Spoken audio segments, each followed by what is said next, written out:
The tunnel is dark, but ahead there is light. You walk alone, but you are not lost. Your footsteps echo against stone walls, yet the sound does not feel hollow. It feels purposeful.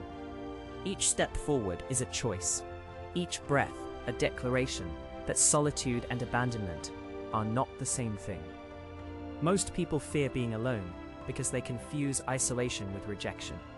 They believe that if no crowd surrounds them, no voice calls their name, no notification lights up their screen, then somehow they have been forgotten by the world. But the Stoics knew a different truth. They understood that the quality of your solitude reveals the quality of your character. Musonius Rufus, the teacher of teachers, spoke of the inner garden, that space within you that grows only when tended in silence. He said that what you cultivate when no one watches becomes what sustains you when everyone does. This is not about withdrawal from the world. This is about building something so solid within yourself that external validation becomes unnecessary. Not because you reject connection, but because you no longer depend on it for your sense of worth. The first teaching is that solitude reveals what company often conceals. When you strip away the mirrors of other people's opinions, when you remove the constant feedback loop of social interaction, what remains is the raw material of who you actually are. Most people avoid this revelation because they fear what they might find. But the Stoic approaches solitude like a craftsman approaches his workshop, as the place where real work gets done. Marcus Aurelius spent years on military campaigns, surrounded by soldiers and advisors, yet his most profound insights came in the quiet hours before dawn when he wrote to himself. He discovered that external company could not fill internal emptiness, but internal fullness could transform any external situation. When you know how to be alone with yourself, you bring that self-possession into every relationship, every conversation, every crowded room. The second teaching is that loneliness comes from expectation, not from circumstance. You feel lonely not because you are alone, but because you believe you should not be. You feel abandoned not because people have left, but because you expected them to stay.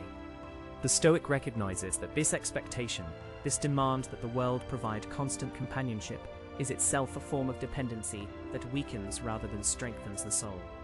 Epictetus, who knew real abandonment as a slave, taught that freedom begins when you stop requiring external circumstances to arrange themselves for your comfort. He found that the prisoner who needs no rescue is already free, while the surrounded person who needs constant attention is already trapped. When you can sit with yourself without reaching for distraction, without needing someone else to validate your thoughts or ease your discomfort, you discover a kind of liberty that no crowd can provide. The third teaching is that solitude is where discipline takes root. In company, you can perform virtue, act patient when you feel impatient, appear calm when you feel turbulent, seem wise when you feel confused. But alone, there is no audience for performance. There is only the choice between what you know is right and what feels easy in the moment. This is where character gets built, decision by decision, when no one is watching and no one will praise you for choosing well. Musonius believed that the person who could govern himself in solitude was the only person fit to govern others in company. Solitude makes you antisocial, but because it teaches you to act from principle rather than reaction, from internal compass rather than external pressure. The leader who has never learned to lead himself in silence will always be at the mercy of the crowd's changing moods. The fourth teaching is that what you think about alone shapes what you become in company. The mind left to itself will either spiral into worry and self-pity, or it will organize itself around what matters most.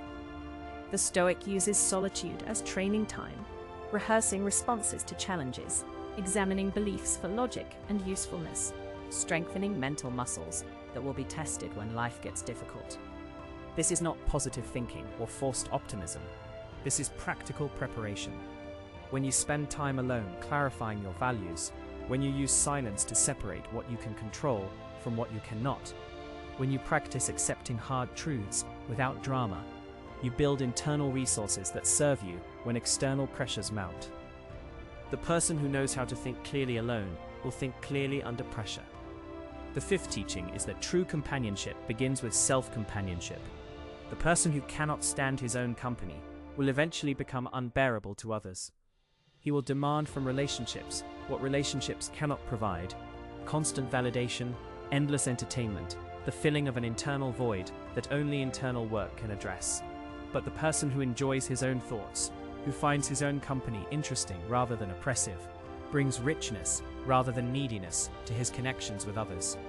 The Stoics understood that love given from fullness is different from love given from emptiness. When you know how to be alone without being lonely, you choose relationships rather than need them. You offer companionship rather than demand it. You can be present with others because you have learned to be present with yourself. The tunnel opens into daylight not because the darkness was wrong, but because the walking was necessary. You emerge not because you were rescued, but because you kept moving forward even when the path was unclear and no one else was there to encourage your steps. Solitude is not punishment, it is preparation.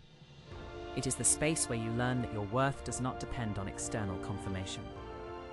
Where you discover that your thoughts can be trusted guides rather than internal enemies. Where you practice the kind of self-possession that transforms every relationship and every challenge that follows. The garden grows in silence. What you tend when no one watches becomes what sustains you when everyone does. This is not about becoming a hermit. This is about becoming so solid in yourself that you can move through the world with the quiet confidence of someone who knows that being alone is not the same as being abandoned. Because you have learned the difference between solitude and exile, between independence and isolation. If this moved you, comment "The Citadel holds" below. It is our sign that you carry the philosophy with you. Subscribe, and I will see you in the next one.